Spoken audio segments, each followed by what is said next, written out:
नमस्कार दोस्तों, स्वागत है आप सभी का अपने YouTube चैनल कमाल यार में। और इस वक्त की यहाँ पे बहुत ही बड़ी खबर निकलकर सामने आ रही है। जी हाँ दोस्तों, बांग्लादेश और नेपाल के बीच में एक बहुत बड़ा समझौता हुआ है जिसमें सहायता कर रहा है नेपाल की भारत। जी हाँ दोस्तों, अगर एक आधार पे देखा जाए तो बांग्लादेश, नेपाल और भारत के बीच यहाँ पे रिलेशन इंक्रीज होने की बात करी जा रही है, जो कि काफ़ी दिनों बाद यहाँ पे सुधार में आ सकते हैं भारत और नेपाल के। बाकी उनका नेपाल का रिलेशन बांग्लादेश के साथ तो अच्छा ही है कंटिन्यूसली, और उनका रिलेशन और अच्छा भी होने की आशाएं जताई जा रही हैं। तो क्या है पूरी खबर को विस्तार से जानेंगे, तो वीडियो के अंत तक बने रहिए। और अगर आप चैनल पे नए हो तो चैनल को सब्सक्राइब करके बेल आइकन दबा लीजिए ताकि आपको अगला अपडेट भी सबसे पहले मिल सके। तो चलिए शुरू करते हैं न्यूज़ को।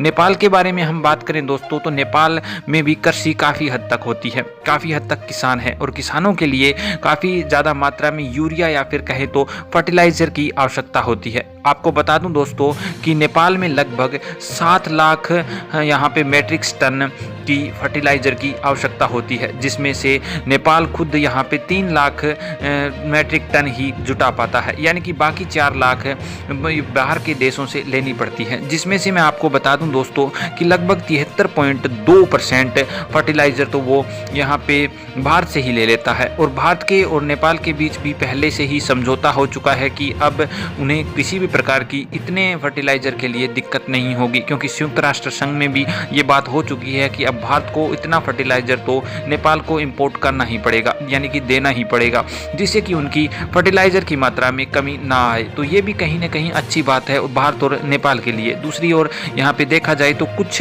यहाँ पे चीन से भी फर्टिलाइजर लिया जाता है, लेकिन चीन से लिया हुआ फर्टिलाइजर नेपाल के लिए महंगा पड़ता है। कहीं ना कहीं बात करें तो ये डिस्टेंस का मैटर भी कर जाता है, जिसके कारण उनको महंगा पड़ता है, लेकिन फिर भी यहाँ पे कमी रह जाती है। जिसके तहत अभी एक सूचना निकलकर सामने आ रही कि बांग्लादेश से शेख हसीना और केपी शर्मा ओली के बीच एक समझौता हुआ है, जिसके तहत कहा गया है कि हम आपको फर्टिलाइजर देंगे, और उसमें यहाँ पे भारत भी मदद कर रहा है उन्हें वे देकर, यानी कि रास्ता देकर। बताया जा रहा है कि पहला फर्टिलाइजर यहाँ पे फरवरी में आया था, जो कि ढाका से एक ट्रेन के द्वारा दिया गया था नेपाल को, और अब यहाँ पे ये जो परियोजना है उसके तहत शुरू हो जाएगा नेपाल को फर्टिलाइजर देना, यानी कि फर्टिलाइजर अब बांग्लादेश भी देगा नेपाल को।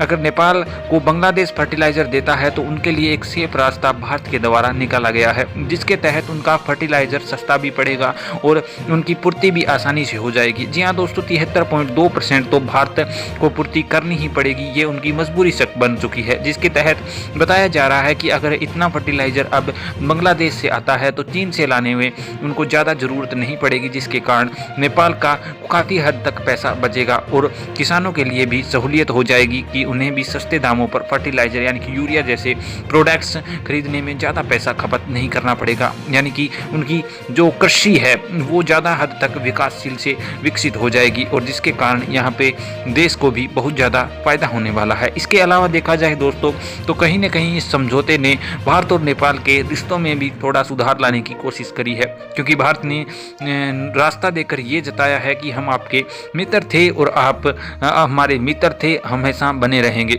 जी हाँ दोस्तों, कहीं ना कहीं ये जो संधि है वो फ्रेंडशिप की ओर भी जा रही है। तो चलिए दोस्तों, आज के लिए इतना ही। आगे कोई नया अपडेट मिलता है तो फिर आपके सामने हाजिर होंगे। तो वीडियो के अंत तक बने रहने के लिए धन्यवाद। और अगर आप चैनल पर नए हो तो चैनल को सब्सक्राइब करके बेल आइकन दबा लीजिए ताकि आपको अगला अपडेट भी सबसे पहले मिल सके।